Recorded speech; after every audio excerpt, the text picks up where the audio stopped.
Caluga, bine ați venit la Caluga. Asta e căsuța noastră, apartamentul care l-am luat acum. De să vă arăt și baia. E foarte frumos, ne place, mai venim. Nu, curățenie, curățenie. Dar bine, asta e după 2 zile. Avem și dulap, o căzut ușa jos, dar am montat-o eu la loc. Totul îi rusește. Patul suferinței.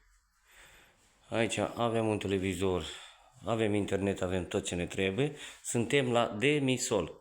Suntem la, cum ar veni, jumate în pământ. Aici e un divan. Ce m-a bufnit râsul cel mai tare, ei folosesc mături din astea. De paie. În orice hotel ai să găsești mătură din asta, ăștia sălbatici. Un buchet de flori care l-am cumpărat de la o babă care stătea pe stradă, săraca, și aseară i-am dat, nu mai știu, i-o dat Aliona 50 de ruble, 100 de ruble, nu mai știu cât i-o dat pe ele. Și aici am făcut mâncare, am făcut o pastă, am pregătit rucsacul. Vezi, suntem la demisol, cum ar veni, jumate în pământ. Așa, e o căldură de te bufnește sângele pe nas, ăștia n-au ce face cu gazul, nebuni ăștia.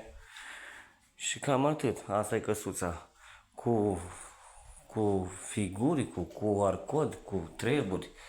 Ia uite, ia fii atent, închid ușa. Aoleu, mâncați aici, pula.